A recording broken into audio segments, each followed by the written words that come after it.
목사님께서 이렇게 잘 소개시켜 주셔서 감사드립니다. 근데 제가 이게 벌써 이제 이 한국을 떠난 지가 2002년도에 영국을 갔지 않습니까? 그게 벌써 23년이 됐어요.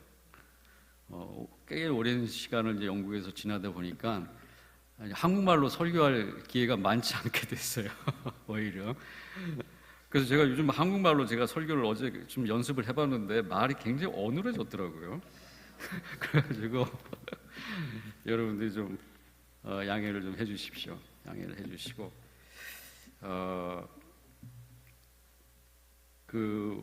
이제 목사님께서도 이렇게 소개하셨지만 이 동성애 문제 굉장히 심각합니다.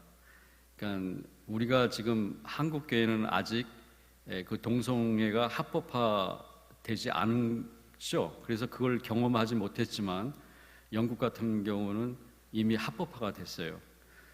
합법화가 돼서 일단 뭐 학교라든지 학교 교목들이라든지 아니면 지역 교회에 그 동성애자들이 합법적으로 목사가 될 수 있고 교목이 될 수 있습니다. 근데 그게 이제 그 별거 아닌 것처럼 이렇게 느껴질 수가 있는데요. 일단 그게 들어오면 어떤 현상이 일어나냐면은 이 복음을 자유롭게 얘기할 수 있는 것이 굉장히 알게 모르게 굉장히 억압을 받습니다. 물론 이제 그 동성애자들이 노골적으로 막 이렇게 핍박하는 경우는 영국 사람도 좀 드물어요. 하지만 일단 그게 들어오게 되면은 굉장히 그게 간접적으로 상당히 영향을 받는 거거든요. 그래서 마치 그 예수님께서 말씀하신 그 조그만 그 누룩이 그 전체에 큰 영향을 미치지 않습니까? 그거하고 똑같은 것이 효과가 있어요. 그래서 우리 한국교회, 특별히 오리동 남북교회는 우리 성도님들은 이 동성애의 그 심각성을 아시고 이걸 위해서 많이 기도해 주시기를 바랍니다. 또 그리고 또 우리 한국교회는 특별히 세계 선교의 사명이 있잖아요. 세계 선교의 사명이 있는데 지금 세계 교회들을 우리가 한번 이렇게 돌아보면은 미국 교회도 이미 동성애가 들어와 있어요. 그래서 PCUSA라고 해서 Presbyterian Church USA 이게 약자거든요. 근데 PCUSA 같은 경우도 이 동성애가 합법화됐습니다. 그 교단이. 그래서 이제 그 동성애자들이 이제 그 활동을 근데 그 PCUSA에 한국 교회들이 상당히 들어와 많이 있어요. 한국 교회가 미국 교단인데도 불구하고. 근데 그래서 어떤 교회는 상당히 유저지에 있는 제법 큰 교회 필그림 처치인가 필그림 미션 처치라는 교회 있습니다. 교회가 미국 교회 안에서 대형 교회죠. 한 몇천 명 모이는 교회인데 그 교회가 그 교단에서 나왔어요. 교단에서 나왔는데 교단에서 나올 때 건물이나 재산을 하나도 못 갖고 나왔어요. 빈손으로 나오는 거예요. 빈손으로. 그러니까 일단은 교단이 이렇게 지금은 이제 한국교회 교단을 제가 정치를 잘 모르지만 미국 같은 경우는 그래요. 그래서 일단 교단이 그걸 합법화 해버리면은 그거 마음에 들지 않으면은 재산을 놓고 다 나가야 돼요. 그러니 그게 굉장히 힘들죠. 그 성도들이 피땀 흘려서 이룬 그 교회 재산인데 그거 반대한다고 나간다고 하는데 재산을 전혀 안 주는 거예요. 그러니까 그만큼 다르게 신앙생활을 하려고 하면은 이 시대에는 핍박을 받는 시대가 됐다. 그래서 우리 한국 교회가 사명이 있다. 미국 교회도 지금 이렇게 넘어갔다. 유럽 교회는 말할 것도 없고, 유럽 영국 교회, 독일, 프랑스 할 것 없이 유일하게 제가 알고 있기는 유일하게 그래도 교회가 강력하면서 그 최후의 이게 그 전선이죠, 전선 그죠? 마지노선 한국 교회 같아요. 그러니까 이 최전선이에요 여기가. 그러니까 우리 한국 교회가 넘어가면 굉장히 이건 큰 저겁니다. 그래서 특별히 이 동성애가 얼마나 복음에 나쁜 영향을 미치는가를 여러분들이 깊이 이해하시고, 그리고 이 문제에 대해서 우리 성도님들이 아주 힘을 다해서 최선을 다해서 기도해 주시고, 그리고 그걸 위해서 노력해 주셨으면 참 감사하겠다, 그런 생각이 듭니다. 저는 목사님께서 이렇게 뭐 여러 가지 소개시켜 주셨는데요. 저는 이제 학생 사역을 처음에는 이제 영국에 갔을 때 한 몇 년 공부하고 돌아온다고 생각을 했었어요. 근데 그냥 하나님께서 그냥 계속 그냥 거기서 일을 시키시더라고요. 그리고 벌써 이렇게 오랜 시간이 됐는데요. 그래서 주로 이제 젊은이들 사역, 학생 사역들을 해왔습니다. 그래서 이제 우리 교회 같은 경우는 이제 중국 학생들도 오고, 뭐 기타 유럽 학생들도 오고, 그래서 그 사람들하고 복음으로 교제하고 전도하는 사역을 해왔는데요. 특별히 아주 드러나는 사역은 아니었습니다. 근데 그 구석에서 하나님의 사명을 감당해 왔는데, 특별히 오류동 남부교회에서 이렇게 저를 오랫동안 기억해 주시고 기도해 주시고 후원해 주신 거에 대해서 너무 감사드립니다. 그리고 목사님에게도 감사드리고요. 그리고 기도해 주신 거 너무 감사합니다.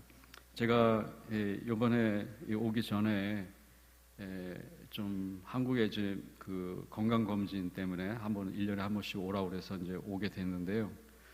오기 전에 제 마음에 이제 어떤 하나님 앞에 좀 기도를 해봤습니다. 그래서 이번에 한 짧은 기간 동안 제가 한국에 들어가는데 어떻게 시간들을 보내면 좋을까 생각을 했는데, 그래서 하나님께서 가장 기뻐하시는 것이 전도라는 생각을 제가 들더라고요. 그래서 전도지를, 영국 전도지를, 그 영문으로 된 전도지를 제가 좀 많이 챙겨 갖고 왔어요. 그래서 한번 시험 삼아 제가 그 건국대학교 입구에 가서, 그 건국대학교 입구 가니까 거기 외국 사람들 많더라고요. 외국 학생들 상당히 많고, 중국 애들, 중앙아시아 애들, 또 우리 한국 학생들. 근데 그 학생들한테 제가 이렇게 전도지도 주고 복음을 전했거든요. 근데 의외로 그 학생들이 전도지를 많이 잘 받더라고요. 그리고 이게 복음에 대해서 듣고, 그래서 참 상당히 격려를 받았습니다. 그래서 이번에 저는 잠깐 이제 한국에 일이 있을 때 들어왔다가 이제 또 영국에 들어가고 그랬는데, 이번에는 좀 하나님께서 복음을 전하는 데 좀 쓰임을 받았으면 좋겠다 기도하고 목사님한테 연락을 드렸는데, 목사님께서 마침 오리동 남북교회 이제 그 말씀을 전할 수 있는 기회를 주셔서 오늘 이렇게 말씀을 전하게 되었습니다. 오늘 제가 전하고자 하는 말씀은 아모스 말씀입니다. 우리 아모스 말씀을 읽었는데, 보통 우리가 선지자들, 아모스 선지자는 좀 조금 특별한 부분이 있어요. 왜 그러냐면 그 보통 이제 그 예언자들, 프로핏들은 자기가 태어난 곳에서 유다에서 태어났으면 그 유다 백성들을 향해서 이제 복음을 이제 하나님 말씀을 대언하는 거죠. 대표적인 예가 이사야가 그렇지 않습니까? 또 호세아는 북이스라엘에 태어났죠. 그리고 호세아가 주로 하나님 말씀을 대언했던 것은 북이스라엘 사람들이었습니다. 근데 아모스가 1장인가 보면 유다 광야 쪽에서 아마 태어났을 거예요. 이 사람 유다에서 태어난 사람인데, 그 아모스가 주로 이 하나님 말씀을 선포한 데는 유다가 아니라 북이스라엘이었습니다. 그러니까 자기가 태어난 고향이. 그래서 그런 측면에서 아모스는 다른 선지자를 비해서 조금 특별한 부분이 있고요. 또 아모스는 이 사람은 그 목자죠, 목자. 그러니까 아주 그 보통 보통 사람이었습니다. 그러니까 자기 직업을 갖고 있는 보통 사람. 뭐 스바냐 같은 경우는 그 히스기야의 현손이라고 이렇게 기록되어 있어요. 히스기야의 현손 4대손인 걸로 알고 있는데 히스기야 왕 아닙니까? 그러니까 스바냐 같은 경우는 왕족이에요. 그래서 하나님께서는 이렇게 다양한 사람들을 부르셔서 당신의 말씀을 전하는 데 사용하셨던 것이죠. 이 아모스는 바로 평범한 가운데서 태어났고 그리고 평범한 이런 삶을 살았는데 특별히 그 북이스라엘의 그 죄악을 지적하고 회개를 촉구하는데 이 아모스를 하나님께서 사용하신 것이죠. 아모스 2장 6절 7절에 보면요 이런 말씀이 있습니다. 여호와께서 이와 같이 말씀하시되 이스라엘의 서너 가지 죄로 말미암아 내가 그 벌을 돌이키지 아니하리니 이는 그들이 은을 받고 의인을 팔며 신 한 컬레를 받고 가난한 자를 팔며 힘없는 자의 머리를 티끌 먼지 속에 발로 밟고 연약한 자의 길을 굽게 하며 아버지와 아들이 한 젊은 여인에게 다니어서 내 거룩한 이름을 더럽히며 이랬습니다. 이 사람들이 지금 상당히 뭡니까? 지금 윤리적으로 부패해 있는 그 이스라엘 사람들의 모습을 볼 수 있죠. 그리고 이 말씀에 보면은 이 북이스라엘 사람들이 굉장히 그 돈 중심이에요. 배금주의 사상이 강하죠. 그러니까는 돈이라고 하면 의인도 팔아버리는 겁니다. 또 아모스 5장 11절 12절 말씀에 보면은 너희가 힘없는 자를 밟고 그에게서 미래 부당한 세를 거두었은즉 너희가 비록 다듬은 돌로 집을 건축하였으나 거기 거주하지 못할 것이요 아름다운 포도원을 가꾸었으나 그 포도주를 마시지 못하리라. 너희의 허물이 많고 그 죄악의 무거움을 내가 아노라. 너희는 의인을 학대하며 뇌물을 받고 성문에서 가난한 자를 억울하게 하는 자로다.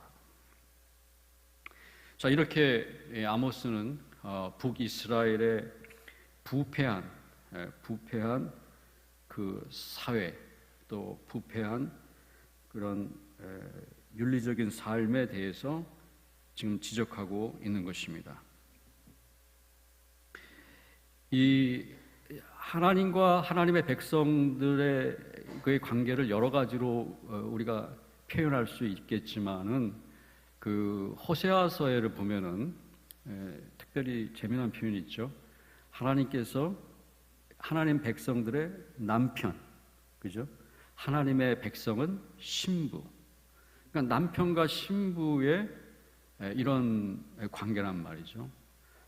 그러니까 이 남편과 신부는 뭡니까? 서로가 그 의의를 지켜줘야 돼. 서로의 의의를 지켜줘야 되잖아요. 만약에 남편이든지 아내든지 한 사람이 그 의의를 배반할 때 이 결혼이라는 이 계약 관계가 브로큰되는 거죠. 그런데 하나님하고도 하나님과 하나님의 백성도 마찬가지라는 겁니다. 하나님의 신랑, 하나님 백성이 신부. 그러니까 거기에는 신랑 신부의 관계가 있다는 거죠. 절대적인 사랑의 관계, 하나님과의 백성의 관계는 그 누구도 그 안에 끼어들 수가 없는 것이죠. 이런 사랑의 관계 있어야 되는 이것이 바로 이런 관계인데 지금 북이스라엘이 영적인 불륜을 지금 한 겁니다. 그러니까 하나님을 배반한 거죠. 자, 이건 뭡니까? 다른 말로 말해서 우상을 섬긴다는 거예요. 우상. 자, 우상이라는 것은 특별히 당시에 그 북이스라엘과 남유다에 보편적으로 퍼져 있는 그 우상이 뭡니까? 우리가 뭐 너무나 잘 알죠. 그죠? 바알. 그 구약을 보면 항상 그 바알이라는 우상이 있잖아요. 근데 왜 그렇게 하나님께서 그 구약에 보면 바알이 많이 나올까? 그걸 왜 그렇게 하나님 백성들이 그렇게 바알 신을 그렇게 지적을 받으면서 왜 섬길까? 우리가 좀 의아할 수 있죠. 그런데 이 바알 신은요, 그렇게 간단한 문제가 아닙니다. 이 바알이라는 것이 대표하는 건 뭐냐면은 그 물질적인 풍요예요. 성공, 그 다음에 안락한 삶, 번영. 자, 생각해 보십시오. 물질적인 풍요, 성공, 번영. 이게 바로 바알 신이 추구하는 겁니다. 그러니까 백성들이 하나님을 섬긴다고 하지만 실제로는 물질적인 번영, 성공, 뭐 이런 것들을 더 우선적으로 하는 거죠. 그래서 바알 신을 섬기는 거예요. 여러분, 그 예수님 당시에도 말이죠. 예수님 당시에도 그 세리라는 직업이 얼마나 그 동족들에게 그 저걸 받았습니까? 지탄을 받았습니까? 왜냐하면 세리는 더 많은 세금을 늑증해 하고 그래서 거기에 얻는 그런 어떤 금액을 자기가 착복하는. 그래서 이 당시의 세리는 그 아무나 되는 게 아니고 로마 그 정부하고 좀 이 줄이 있는 사람들, 그런 사람들이 이 세리가 되는 거예요. 그쪽에 좀 로마 정부하고 좀 친한 사람들. 근데 이 사람들의 그 이권이라는 것이 대단합니다. 비록 동족들에게는 죄인이라고 할 망정, 그 사람들 돈 잘 버는 사람들이었어요. 그래서 세리가 나름대로 영향력이 있었던 것입니다. 예수님 당시에. 그러니까 이것도 뭡니까? 결국은 물질 지상주의죠. 물질이 우선이라는 것이에요. 물론 우리는 이 세상을 살아가면서 물질이 반드시 필요합니다. 그죠? 예수님도 하물며 예수님께서 말씀하셨잖아요. 예수님도 사람이 떡으로만 살 것이 아니요 하나님의 입에서 나오는 모든 말씀으로 살 것이다. 이렇게 말씀하세요. 예수님도 그렇게 말씀해요. 사람이 떡으로만 살 것이. 이 뭐예요? 사람이 떡이 필요하다는 얘기입니다. 그러니까 우리 인간은 물론 정신과 영적인 부분이 있지만 물질도 필요한 존재예요. 그러나 물질이 첫 번째 자리에 있어서는 안 된다는 거죠. 그죠? 물질이 첫 번째 자리에 있으면 그게 우상이 된다는 겁니다. 그게 바로 뭐예요? 바알신이에요. 그러니까 여러분, 이 시대에도 얼마나 바알신을 섬기는 사람들이 많습니까? 뭐 우리가 조금만 눈을 돌이켜봐도 바알신 섬기는 사람들이 수두룩하죠. 심지어 또 우리 교회 안에도 그런 바알신을 섬기는 사람들이 있을지 몰라요. 현대에도. 하나님을 겉으로는 섬긴다고 하지만 그러나 최고의 가치는 물질, 돈, 또 자녀가 출세하고 성공하는 거, 그거를 제일 첫 자리에 놓는다면 그것도 우상 숭배인 것이 아니겠습니까? 그것도 바알신이에요. 그래서 이 바알신을 섬기는 또 그 목적이 뭐냐면은 그 당시에 바알신을 섬기는 게 사람들한테 상당히 아주 그 똑똑하게 보이는 거죠. 똑똑하게. 저 사람이 참 잘하는구나. 이렇게 바알신 섬기는 게 무식한 게 아니고요. 바알신 섬기면 저 사람 참 잘 나간다. 참 똑똑하다. 이렇게 사람들한테 평가를 받으니까 바알신을 섬기는 거예요. 그래서 이게 굉장히 그 가벼운 문제는 아닌 것입니다. 그래서 당시에 북이스라엘의 이러한 그 영적인 상태가 이랬다 할 수 있습니다. 그런데 이제 이 아모스 선지자는 이러한 이스라엘 민족들에게 지금 어떻게 지금 경고하고 있습니까? 아모스 5장 1절 3절 말씀에 보면 이스라엘 족속아 내가 너희에게 대하여 애가로 지은 이 말을 들으라. 처녀 이스라엘이 엎드려 졌음이며 다시 일어나지 못하리로다. 자기 땅에 던지우며 일으킬 자가 없으리로다. 주 여호와께서 이와 같이 말씀하시되 이스라엘 중에서 1000명이 행군에 나가던 성읍에는 100명만 남고 100명이 행군에 나가던 성읍에는 10명만 남으리라 하셨느니라. 자, 여기 보십시오. 갑자기 졸지에 갑자기 지금 이렇게 멸망이 일어나는 것입니다. 1000명이 나가던 곳에 갑자기 100명이 되고, 그리고 100명이 됐던 10명만 남는다. 그러니까 이런 바알신을 섬겼던 북이스라엘 사람들이 졸지에 하나님의 심판으로 멸망을 당한다. 지금 아모스 선지자가 이렇게 얘기하는 것입니다. 아모스 선지자가 활동하던 그 시기에 그 이스라엘의 왕이 여로보암 2세입니다. 여로보암 2세 때인데, 여로보암 2세 때 그 북이스라엘이 경제적으로 굉장히 아주 성공적으로 경제적인 풍요를 누리던 시대예요. 그러니까는 잘 사는 거예요. 여로보암 시대 굉장히 잘 사는 겁니다. 경제적으로 사람들이 풍족하게 사는 겁니다. 뭐 예전부터 훨씬 이게, 그러니까 이렇게 경제적으로 풍성하고 이렇게 뭔가 잘 될 때 갑자기 멸망을 예상하기가 쉽습니까? 예상하기 어렵죠. 지금 현실에 얼마나 지금 주변에 잘 되는 것이 많은데 갑자기 망한다? 이것이 믿어지지 않는 겁니다. 그러나 하나님께서는 그들의 생각하고는 다르셨어요. 아모스 6장 14절에 보면은 만군의 하나님 여호와의 말씀이라 이스라엘 족속아 내가 한 나라를 일으켜 너희를 치리니 그들이 하맛 어기에서부터 아라바 시내까지 너희를 학대하리라 하셨느니라. 이 나라, 이건 뭡니까?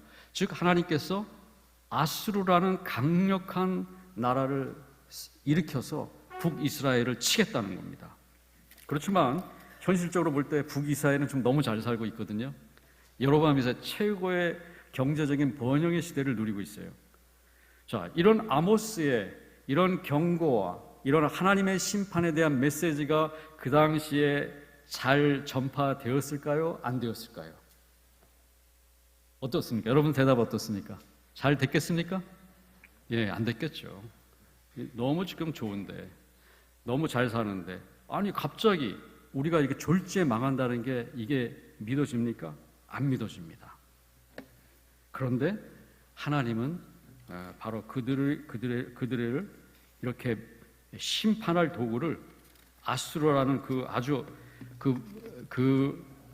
아수르 하면 뭡니까? 아수르 하면 진짜 아주 그 힘으로 그냥 이 상대방을 굴복시키고 정복하는 그런 아주 무지막지한 민족이거든요. 그 당시에 BC 722년에 아수르가 그 북이스라엘을 공격해서 완전히 북이스라엘 멸망했습니다. 그러니까 하나님의 그 말씀이 성취된 것이죠. 그죠? 그 당시에는 아모스가 이 메시지를 전할 때에는 그것이 이루어질 것 같지 않았습니다. 그러나 하나님의 때가 이르렀을 때 그 북이스라엘이 결국은 멸망하게 된 것입니다. 자, 아모스 5장 4절 6절. 자, 여기서 우리 한번 이 말씀을 4절에서 6절 이 세 절 말씀인데 우리 같이 한번 읽어볼까요? 같이 한번 읽겠습니다. 여호와께서 이스라엘 족속에게 이와 같이 말씀하시기를 너희는 나를 찾으라 그리하면 살리라. 베델을 찾지 말며 길가로 들어가지 말며 부엘사바로 나가지 말라. 길갈은 반드시 사로잡히겠고 베델은 비참하게 될 것임이라 하셨나니 너희는 여호와를 찾으라 그리하면 살리라. 그렇지 아니하면 그가 불같이 요셉의 집에 임하여 멸하시리니 베델에서 그분을 끌 자가 없으리라. 예. 아멘. 예. 여기 말씀하니까 너희는 나를 찾으라 그리하면 살리라. 오늘 이 말씀의 제목입니다. 오늘 이것도 재미있는 표현이 여기 있어요. 5절에 보면 베델을 찾지 말며 길갈로 들어가지 브엘세발로 나가지 말라. 길갈은 반드시 사로잡고 베델은 비참하게 될 것이라 하였나니. 자, 이 말은 무슨 말일까요? 이 베델, 길갈, 브엘세바는 북이스라엘 하나님의 백성들에게 굉장히 중요한 곳이었습니다. 창세기 28장 19절에 보면 그 베델 그 베델에 우리 그 사건 있지 않습니까? 그 야곱이 그 형 에서를 낯을 피해서 막 도망가잖아요, 그죠? 근데 그 베델이라는 곳에서 하나님께 단을 쌓죠. 그 왜냐하면 잠자다 보니까 하늘 문이 열려서 천사들이 왔다 갔다 하는 걸 보고 여기가 하나님의 임재를 그가 경험하고 거기 베델이라는 곳에 단을 쌓았죠. 그런데 그 베델에 단을 쌓았는데 나중에 여로보암 1세 이스라엘 초대 왕이 자기 백성들이 유대 예루살렘 가서 그 성전에 가서 예배드리면 자기 세력이 약화될 것이라는 것을 염려해서 베델에다가 황금 송아지를 만들죠. 그래서 이거를 하나님이다 섬겨라. 그래서 베델이 이렇게 이스라엘 백성들에게 귀한 곳이었는데 나중에는 우상 숭배의 본거지가 된 것이죠. 상당히 이스라엘 백성들에게는 의미가 있는 것. 브엘세바는 무엇입니까? 창세기 21장 33절에 보면 아브라함이 하나님을 영생하시는 하나님을 그가 처음으로 이렇게 인식하게 됐어요. 그래서 거기서 단을 쌓았죠. 그게 브엘세바였어요. 그러니까 얼마나 이스라엘 백성, 아브라함 누굽니까? 조상 아닙니까? 그 뿌리, 처음 나온 뿌리니까 이스라엘 백성들에게는 굉장히 중요한 지역입니다. 길갈은 뭡니까? 길갈은 여호수아가 요단강을 건너고 나서 그 요단강에서 돌을 갖고 왔어요. 그래서 길갈에다가 세우거든요. 길갈에 세우고 하나님께서 이렇게 하나님의 능력으로 요단강을 갈라서 우리가 건너왔다. 길갈에다가 세워서 거기다 하나님을 기념하는 곳이죠. 그러니까 이것도 굉장히 중요한 그 종교적인 지역이에요. 근데 뭡니까? 하나님께서 오늘 말씀에 보면 베델 가지 마라, 길갈 가지 마라, 브엘세바 가지 마라. 그런 데 가는 것이 하나님 찾는 게 아니다. 진짜로 하나님을 찾아라. 이렇게 지금 말씀하고 있는 것입니다. 최근에 얼마 전에 그 교황이 죽었지 않습니까? 교황 죽었는데 거기에 로마에 25만이 조문객들이 모였다고 그래요. 25만. 거기에다가 이제 각국 트럼프까지 해갖고 각국 정상들이 모여서 조문을 했단 말이죠. 우리나라도 굉장히 그 뉴스에 오랫동안 방영한 걸로 알고 있는데요. 자, 대단한 장례식 아닙니까? 그죠? 막 사람들을 굉장히 애도하고. 그러나 저는 개인적으로 어떤 생각이 들었냐면 정말 이거 하나님이 기뻐하실까? 그런 생각이 들었어요. 저 같은 경우는. 저게 정말 하나님 찾는 것일까? 저게 왜 저렇게 많은 인파가, 저 25만 원이라는 인파와 각국 대통령 정상들이 왜 왔을까? 저 사람들이 하나님 때문에 왔을까? 여러분들은 어떻게 생각하십니까? 그 사람들이 하나님 때문에 왔다고 생각하세요? 저는 그런 생각이 안 들더라고요. 하나님을 찾기 위해서 온 사람들은 아니에요.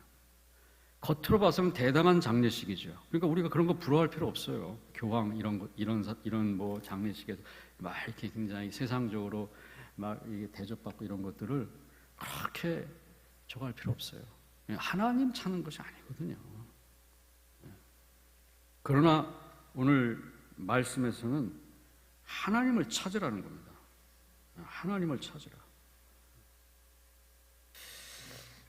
그래서 우리가 제가 이제 아까 여기 오기 전에 지하철에서 오늘 제가 분당에서 왔습니다. 분당. 오늘 아주 굉장히 먼 거리를 왔거든요. 남양주시에서 분당을 갔다가 분당에서 오늘 우리나라 장장 4시간을 걸려서 지하철을 타면서 그러니까 지하철을 타면서 제가 이제 그 책을 좀 봤어요. 칼빈 주석을 좀 봤더니 칼빈 주석에서는 이 부분을 하나님 찾는 것을 회개라고 얘기했더라. 회개하라. 응? 하나님을 찾으라. 하나님 찾으라. 자, 여러분, 지금 여러분 마음 중심에는 뭐가 있습니까? 여러분은 지금 뭘 찾고 계십니까? 저도 마찬가지. 저도 우리 자신에게 물어보는 거예요. 우리가 지금 내 마음의 중심이 뭐가 있죠? 나는 지금 뭘 찾고 있죠? 그걸 우리 한번 생각을 해봐야 돼요. 그러니까 겉으로 드러나가는 것이 중요한 게 아니라 내 마음의 중심이 중요한 거예요. 칼빈도 그 얘기를 하더라고요. 마음의 중심. 너 마음의 중심이 뭐가 있는가? 그래서 마음의 중심에 만약에 하나님이 없다면 우리가 뭐 해야 돼요? 회개해야죠. 그래서 여호와를 찾으라. 이거는요, 바로 네 마음의 중심에 지금 뭐가 있느냐? 지금 이거를 물어보는 거예요. 마음의 중심에 뭐가 있습니까? 하나님을 찾고 계십니까? 하나님이 여러분 제일 첫 자리에 계십니까? 그래서 이런 여호와를 찾는 데는 이런 의미가 있다는 것이죠. 자, 우리가 여기서 이 말씀을 통해서 몇 가지 교훈을 우리가 생각해 볼 게 있습니다. 첫 번째 우리가 생각할 것은 뭐냐면요, 현재 우리가 의지하는 것, 그리고 현재 참 견고하게 보이는 것, 이것을 의지해서는 안 된다는 겁니다. 여러분, 현재 여러분들은 뭘 가장 의지하고 사십니까? 만약에 물론 돈이 필요하죠. 그러나 돈이 있다고 해서 돈을 의지해서는 안 되죠. 그죠? 또 우리 한국 사회는 학연 지연이 강력하지 않습니까? 그죠? 그래서 좋은 대학교 나왔다. 물론 한국에 굉장히 열정이 많아가지고, 그러나 그것도 의지해서는 안 된다 이 얘기예요. 좋은 대학교 나온 것도. 자, 아까 우리 여기서 찬양을 굉장히 멋있게 했는데요. 많은 우리 젊은 형제 자매들이 여기서 찬양을 했어요. 그래서 제가 유심히 봤습니다. 아주 젊잖아요, 그죠? 자, 젊은 사람들은 자기의 젊음을 의지해야 될까요? 의지하지 말아야 될까요? 네, 맞습니다. 젊은 사람은 자기의 젊음을 의지해서는 안 됩니다. 자, 어떤 사람은 건강하다고 생각해봐요. 굉장히 건강한 몸이 건강해요. 나는 항상 건강할 것 같아. 그 건강을 의지해야 되겠습니까? 그걸 의지해서는 안 된다는 거예요. 왜 그렇습니까? 제가 왜 이런 말씀을 드리냐면요, 그 아모스 선지자가 북이스라엘에 그 강력한 회개의 메시지를 전할 때, 그때 이스라엘은 너무 잘 살았어요. 너무 잘 살았단 말이에요. 그래서 너무 의지할 게 많았어요. 그리고 그것이 이렇게 하루아침에 망할 거라는 건 누구도 상상도 못했어요. 그래서 그 사람들은 알게 모르게 그걸 의지했던 거예요. 근데 하나님 뭐예요? 하나님은 그들이 의지하는 것을 단번에 무너뜨린다고 하잖아요. 그러니까 우리 하나님의 백성은 어떻게 해야 됩니까? 우리 하나님 백성은 그런 거 의지하면 안 됩니다. 내가 당장 의지할 것 같은 거, 이런 거 또 있어도 그 의지해서는 안 돼요.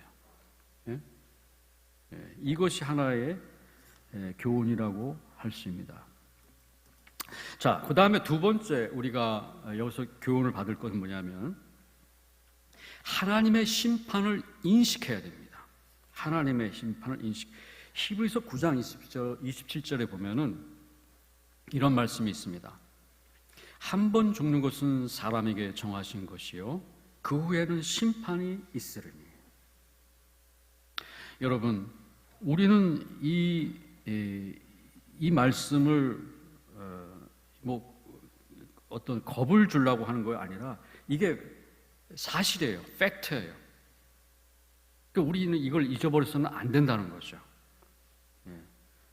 그래서 사람에게는 이러한 하나님 앞에서 그리고 사람은 항상 무한한 것이 아니라 유한한 삶을 사는 것이 사람이고, 유한한 삶을 살다가 언젠가는 하나님 앞에서 그 평가를 받을 날이 있다는 것을 우리는 인식을 하면서 살아야 된다. 제가 방금 우리 이 교회에 오기 전에 어떤 그 원로 목사님을 제가 뵙고 왔습니다. 그 원로 목사님 굉장히 그 스마트하고 젠틀하고 그냥 잘생기셨던 원로 목사님이세요. 내가 누구라고 이름은 얘기하지 않겠어요. 가서 뵈니까는 이제 80대 한 후반, 이제 거의 노인이 되셨더라고요. 그래서 제가 많이 깜짝 놀랐어요. 물론 뭐 지금도 너무 훌륭하시지만, 제가 그거 말씀드리려고 하는 이유는 뭐냐면은, 이렇게 사람은 한계가 있다는 겁니다. 그래서 우리가 이런 하나님의 심판을 인식해야 된다. 이런 하나님의 심판을 인식하는 사람들은 어떤 마음이 될까요? 마태복음 5장 3절 4절 봅시다. 제가 한번 읽어드리겠습니다. 심령이 가난한 자는 복이 있나니 천국이 그들의 것이며, 애통하는 자는 복이 있나니 그들이 위로를 받을 것이며, 그랬습니다. 그죠? 이렇게 자기 한계, 내가 이게 한계가 있구나, 이런 하나님의 어떤 판단이 내 인생에도 있구나, 이런 것들을 인식한다고 하면은 할 때 우리는 겸손한 마음을 가지게 되는 것이죠. 어떤 목사님은 이런 말씀을 하셨어요. 그 목사님 아주 목회를 성공적으로 잘 하시고, 또 책도 많이 쓰시고, 또 삶도 너무 훌륭하시고, 그래서 많은 후배들에게 존경받는 목사님이신데요. 그 목사님이 최근에 그 사모님께서 파킨슨 병이 오셨어요. 파킨슨. 그러니 그 아내가 파킨슨이니까 그 목사님 얼마나 힘드시겠습니까? 너무 어려우시죠. 그 목사님 메시지를 전하시는데 그러더라고요. 우리는 하나님의 은혜가 매일 필요한 존재입니다. 왜 그렇습니까? 그렇게 성공도 했는데요, 그렇게 많은 관록도 있는데요, 경험도 했는데요, 그렇지 않다는 겁니다. 그런 분도 매일 하나님의 은혜가 필요하다는 겁니다. 그게 하나님을 찾는 거예요. 겸손한 자, 자기의 연약함을 알고 깨닫고 하나님을 의지하는 이런 겸손한 마음을 가지는 때 이런 것이 우리 교훈으로 받을 수 있는 것이죠.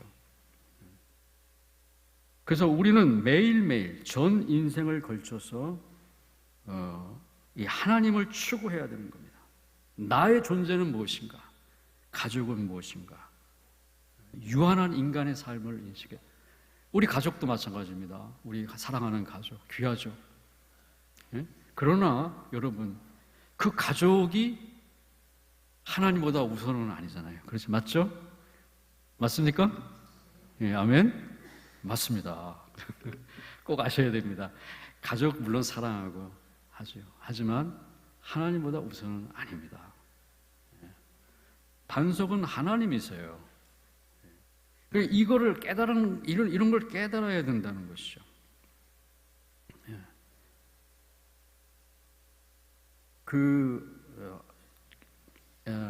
영국의 존 웨슬리 같은 분은 그 감리교 창시자 아닙니까? 우리가 너무나 잘 알죠? 존 웨슬리. 존 웨슬리는 공부를 많이 한 사람입니다. 그는 어려서 그 여러 형제들하고 그 어머니 밑에서 신앙적으로 잘 교육받은 사람이었어요. 존 웨슬리는 옥스퍼드에서 공부했죠. 그 목사님이 이제 예전에 브리스톨에서 사셨는데, 그 존 웨슬리 거기 그 기념관 거기 브리스톨에 있습니다. 그런데 하나님께서 존 웨슬리 같은 사람도 쓰셨어요. 이 사람은 굉장히 지성인이고 이벤젤리스트고 열정과 믿음과 정말 그 사람을 이렇게 평가했더라고요. 어떤 사람은 영국인이다. 그게 무슨 뜻인지 아세요, 여러분? 영국인이다. 감정에 잘 휘둘리지 않는다는 뜻입니다. 네, 영국인이다 이게 뜻이. 영국 사람들은 감정에 휘둘리지 않습니다. 그 감정을 잘 표현을 안 해요. 네, 그러니까 굉장히 이 원칙주의 원리주의자 존 웨슬리 이렇게 평가했어요. 존 웨슬리 같은 사람도 하나님께서 부흥운동 가운데 쓰셨습니다. 그런데 또 아주 독특한 사람도 있어요. 스미스 위글리스 월스라고 하는 목사님은요, 이분은 잘 배우지 못한 분이에요. 이분은 어떤 분이냐면 집안이 너무나 가난했기 때문에 그 목수, 이제 영국에서는 그걸 플러머라고 합니다. 플러머. 집에 와서 뭐 이렇게 수도 같은 거, 상수도 뭐 이런 고치는 사람 플러머라고 하는데, 이 목사님도 1860년 정도에 태어나셔서 1940년 정도까지 사셨던 분인데, 스미스 위글리스 월스라는 분은 너무 집이 가난했기 때문에 40세 거의 40대까지 이런 아주 노동자로서 사셨어요. 그런데 그 부인이 굉장히 경건한 부인이었어요. 신앙이 있는. 그래서 그 부인으로부터 이 글자를 배웠던 겁니다. 그래서 이분이 글자를 배워서 제일 먼저 한 게 뭐냐면 성경을 읽은 거였어요. 근데 성경을 읽는데 성경이 너무 좋아가지고 어느 정도로 성경을 좋아했냐면 밥 먹을 때까지도 보면서 성경을 읽을 정도로 처음 부인한테 영어를 배워서 글을 배워서 성경을 읽었는데, 하나님께서 그에게 사명을 주셨는데 바로 말씀을 그대로 받고 순수하게. 그래서 이분이 죽은 사람들을 한 10여 명을 일으켰다고 그래요. 그 기록에 보면은. 그러니까 대단한 능력의 사람이었죠. 어떤 경우에는 동료 목사님이 의족을 했는데, 이 목사님께서 하나님께서 감동을 받아서 기도를 해줬는데, 그 의족한 그 목사님이 의족이 변해서 진짜 사람 다리가 된 거예요. 그래가지고 구두를 맞춰가지고 그 기록에 나와 있어요, 정말로. 그러니까 그런 능력의 목사님이세요. 근데 이 목사님이 어떤 얘기를 했냐면요, 인간의 감정은 이 구름과 같다. 그래서 이 구름이 그 진리를 가리는데, 그렇기 때문에 우리는 이 구름 너머에 그 진리를 받아야 된다. 근데 그 진리, 하늘로부터 오는 진리는 거룩함과 하나님의 지혜인데, 이거는 세상에서 따라올 것이 없다. 전혀 변치 않는 그런 지혜다. 이렇게 얘기했거든요. 자, 이 목사님 말이죠. 그 교육도 못 받고, 신분도 영국 사람들도 은근히 그거 엄청 많이 따지거든요. 당신 이렇게 배경도 보고요, 환경도 보고. 이분은 사실 내놓을 게 없는 분이에요. 그런데 단지 이 목사님에게 성령이 임하고 권세가 임하고 말씀이 임하니까 그 시대에 유럽과 미국과 영국의 많은 사람들을 흔들어 깨우는 부흥의 어떤 주역으로 하나님이 쓰신 거예요. 근데 이 목사님이 중요하게 여기는 것은 말씀을 듣는 사람, 말씀을 들어라. 말씀을. 근데 그 말씀이 언제 들리느냐? 당신이 죽을 때 그 말씀이 들린다. 당신이 만약에 그러니까 이걸 어떻게 표현하면, 당신이 당신에게서 죽으면, 그러니까 내 자아가 죽으면 그때 하나님의 말씀이 새롭게 다가온다. 이걸 얘기하는 거예요, 이분이. 그래서 이 새롭게 다가오니까 이분은 자기가 새로운 피조물이라는 걸 확실히 알았던 거죠. 그리고 담대하게 하나님 말씀을 전했던 것입니다. 그런즉 누구든지 그리스도 안에 있으면 새로운 피조물이라. 이전 것은 지나갔으니 보라 새 것이 되었도다. 아멘. 새 것이 된 거예요. I am new creation, new creature. 예. 그러니까 나는 새로운 피조물, 누가 뭐래도 이게 딱 마음이 바뀌니까 그 놀라운 이 권세와 능력과 지혜로 담대하게 하나님 말씀을 전했던 것입니다. 하나님을 찾으니까 살리라. 네. 말씀을 듣는 거 이렇게 중요합니다.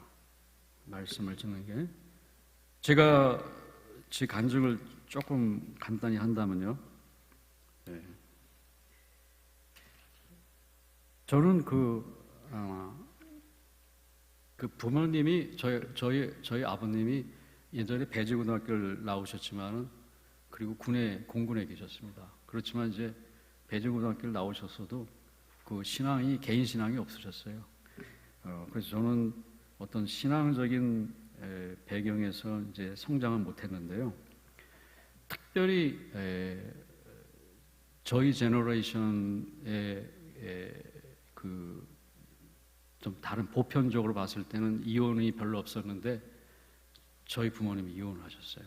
제가 어렸을 때. 저는 상당히 이 어릴 때 가정 환경이 불우했습니다. 불우한 편이었습니다. 왜 불우했냐면은 이제 그 부모님이 이혼하시고 나서 제가 이제 어떤 안정적인 그 가정생활 성장을 잘 못한 거죠. 누가 저를 잘 케어를 못 해주니까. 제가 이렇게 불완전한 삶을 사실 하고 청년 시절에 대학을 가고 그래서 제가 이제 예수님을 이렇게 믿고 신앙생활을 본격적으로 한 것이 바로 이제 대학생 선교단체에 들어가서 거기서 이제 예수님을 알게 됐어요. 특별히 거기서 말씀 공부를 통해서 하나님이 아담아 내가 어디 있느냐 이 말씀을 그중에서 내가 죄인이구나 하고 이제 회개를 하고 그때 거기서부터 이제 저는 하나님의 부름을 받고 우리 형제 자매들과 같이 성경 공부도 하고 그리고 또 교회 쪽에 이렇게 하나님이 인도해 주신 교회 생활도 하고 그리고 또 신학도 하게 되었습니다. 그런데요, 물론 제가 하나님께서 저를 선택해 주시고 저를 인도하셨던 걸 아는데 제 마음에 한 가지 이런 게 있었어요. 뭐냐면은 내 부모님이 좀 나를 어릴 때 기독교 신앙으로 양육해 줬으면 얼마나 좋았을까. 좀 어떤 부분이네요. 지금 왜 그런지 잘 모르겠는데 그럼 난 정말 다르게 살았을 때 좀 다르게 살았을 텐데 훨씬. 나는 어렸을 때 정말 내 주변에 믿는 사람들도 없었고 나를 돌봐줄 사람도 없었고 내가 나를 좀 어렸을 때 좀 잘 케어를 했으면 내가 그 청소년 시절에 세상적으로 방황하지 않고 더 좀 하나님 앞에 정결하게 요셉과 같이 다니엘 같이 살 수 있어. 그런 아쉬움이 저는 사실 있었어요. 알게 모르게. 그런데 제가 이 누가복음 2장 말씀을 보면서요. 여러분 이거 누가복음 2장 시몬 알죠? 그죠? 시몬, 예루살렘에 시몬이라는 사람이 있으니 이 사람은 의롭고 경건하여 이스라엘의 위로를 기다리는 자라 성령이 그 위에 계시더라. 이 사람이 이제 예수님을 만나게 되죠, 그죠? 예수님 만나게 되는데 여기 보십시오. 이분이 어떤 고백을 하느냐면요. 내 눈이 주의 구원을 보았사오니 예수님 보고 지금 얘기하는 겁니다. 시몬이 이는 만민 앞에 예비하신 것이요. 저는 이 말씀이 제 마음에 와닿았어요. 만민, 그래 내가 만민 안에 들어가는구나. 그러면 나도 만민 안에 들어가니까 이 복음으로 말미암아 하나님께서 나를 내 있는 모습 이대로 받으셨구나. 좀 나는 아쉽다고 생각하지만 하나님은 그렇게 받으셨구나. 이게 깨달아지는 거예요. 그러니까는 하나님이, 그러니까 그 빌리 그레함의 그 자서전 이만큼 두꺼운 책의 그 타이틀이 뭐냐면 As I Am이거든요. As I Am. 내 있는 이대로. As I Am. 그것이 깨달아지는 거예요. 아, 내 모습 이대로. 하나님이 나를 받으셨구나. 이것이 저에게 있어서는 굉장히 중요한 것이었어요. 왜냐하면 제 신앙의 어떤 이 기초에 굉장히 그 파운데이션에 든든한 것이 되었어요. 하나님은 내 있는 이 모습 이대로 나를 알고 받으셨다. 내 과정 환경도 아셨다. 내가 어떻게 자라온 것도 아셨다. 그런데 나를 부르셨고 하나님은 나를 억셉트 하셨구나. 저는 이게 깨달아지는 거예요. 그래서 우리가 여러분 개인이 하나님의 말씀을 이렇게 들을 수 있다는 것이 놀라운 것이죠. 여러분들이 정말로 하나님 말씀을 들으면요, 여러분 인생이 변화가 됩니다. 운명이 바뀌는 거예요. 하나님의 말씀 한 말씀이 우리의 전 인생을 바꿀 수 있는 것이에요. 여러분들 이 말씀을 듣는 삶이 굉장히 중요한 것입니다.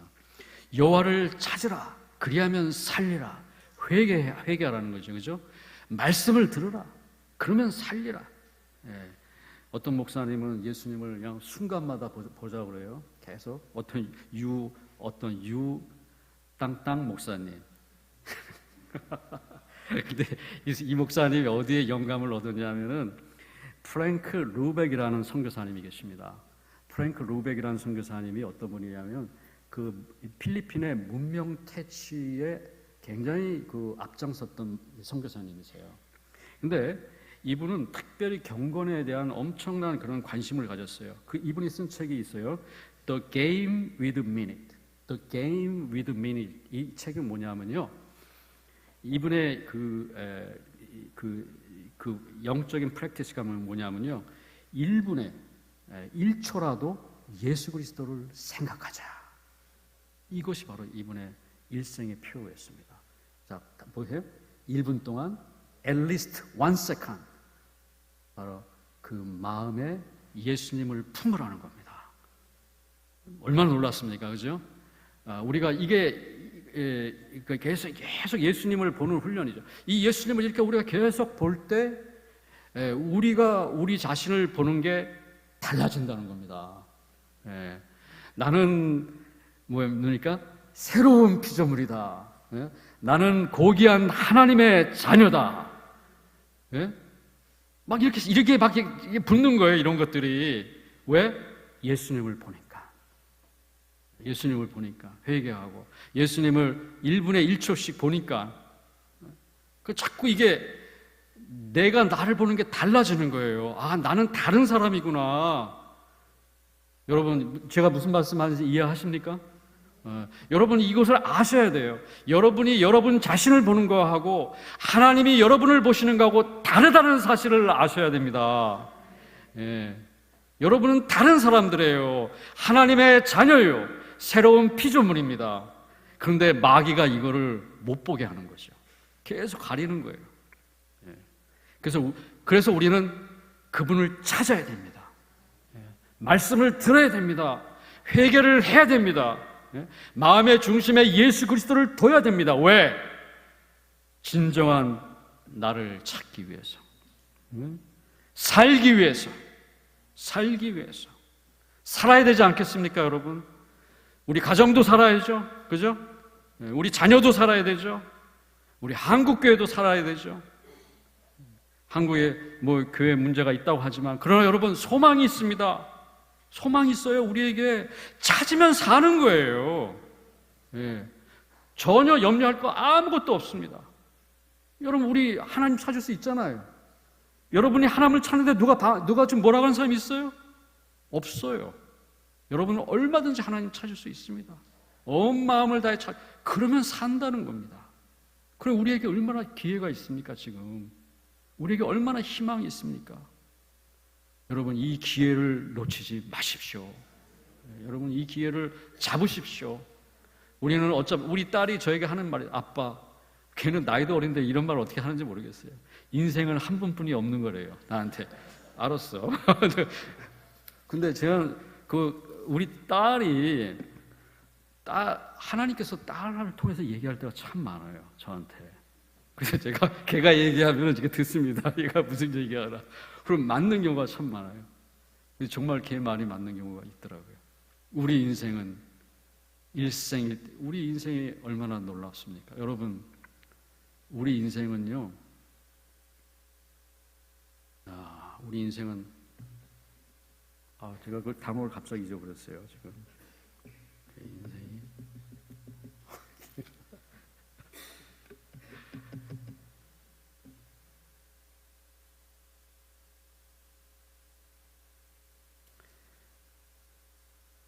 네, 어떤 의미냐면요, 굉장히 깊고, 그리고 아주 심오하고, 그리고 준엄하다. 여러분, 우리 인생은 코미디가 아닙니다. 우리 인생은 준엄한 것입니다. 아셔야 돼요. 이건 제가 최근에 느낀 겁니다. 버스를 탔어요. 최근에 성교관을 가는데 어떤 엄마가 한 80대 중후반 정도 됐어. 딸은 한 50대 되는 것 같아. 근데 엄마가 치매가 온 것 같아. 그래서 막 차 안에서도 큰 소리로 얘기하는 거야. 야, 딸아, 너 옛날에 머리가 까맸는데 왜 머리가 지금 왜 이러니? 그러니까 딸이 그래요. 엄마, 이런 데서는 크게 얘기하면 안 돼요. 얘기를 해요. 근데 저는 그걸 보면서 저 어머니도 한때는 저 딸에게 저렇게 해야 하지 않았을 것이다. 그 엄마와 딸이 얼마나 그런 끈끈한 게 있겠습니까? 그런데 그 어머니가 이제 80 중후반이니까 저렇게 버스에서 큰 소리도 하고 막 그러는구나. 그러면서 저는 그때 제가 딱 느끼는 게 뭐였냐면 인생은 결코 조크가 아니라 준엄한 것이다. 우리는 우리 인생의 무게를 알아야 됩니다. 우리는 예수님을 찾아야 됩니다. 우리 살아야 됩니다. 왜? 우리 인생이 이렇게 호락호락한 것이 아니고 굉장히 준엄한 것입니다. 우리 한 사람 한 사람에게 그게 딱 이게 있어요. 그때 우리는 정말로 결사적으로 살아야 돼요. 여러분, 전 인생을 걸쳐서 예수 그리스도를 여러분 마음의 중심에 두고 세상의 그 어떤 것도 보이는 것도 의지하지 마시고 주님을 의지하십시오. 그러면 산다고 주님 말씀하여 주셨습니다. 살 것이다. 여러분들이 이러한 이걸 우리 영어로 얘기하면 구도자, truth seeker라고 하죠. truth seeker라고 합니다. 동방 박사들을 truth seeker라고 해요. 동방 박사. 먼 곳에서 예수님을 경배하러 온 사람들, 진리를 추구하는 사람들. 동방 박사들은 그 사람들은 사회적인 위치도 있고 돈도 있고 안락한 삶을 사시는데 그렇게 먼 길을 올 필요가 없어요. 근데 예수님 유대인의 별 진리를 보고 온 겁니다.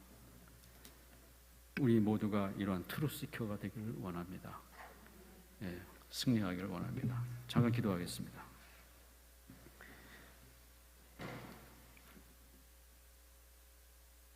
하나님, 감사합니다. 오늘 또 이게 종에게 우리 귀한 믿음의 공동체 오리동 남북의 귀한 성도님들과 함께 목사님과 함께 하나님의 귀한 말씀을 나누게 하셔서 진심으로 감사를 드립니다. 여호와를 찾으라, 그리하면 살리라. 주님, 우리들에게 격려해 주셨으니 너무나 감사합니다. 주님, 저희 주님 말씀대로 주님을 찾을 것입니다. 우리의 인생을 걸고 우리의 생명을 걸고 우리의 시간을 걸고 우리의 마음과 뜻을 다해서 예수 그리스도를 찾을 것입니다. 저희들을 인도해 주시고 저희들을 붙들어 주시고 하나님 의자리에 우리 모두가 주님을 찾음으로 우리의 죽었던 부분들이 살아나는 역사가 있게 해 주시옵소서. 가정이 살아나게 하여 주시고 하나님 아버지 우리 자녀들이 살아나게 하여 주옵시고 또 아버지 하나님 막혀있는 모든 아버지 관계들 그 그런 관계들이 살아나게 해주시고, 또 아버지 하나님 한국 교회도 더욱더 살아나게 해주시고, 이런 놀라운 살리는 역사가 하나님 우리들 가운데 풍성할 수 있도록 저희들을 이 말씀으로 축복해 주시기를 이 시간 간절히 기도를 드립니다. 주님 홀로 영광을 받아 주시옵소서. 감사합니다. 예수님의 이름으로 기도하였습니다. 아멘.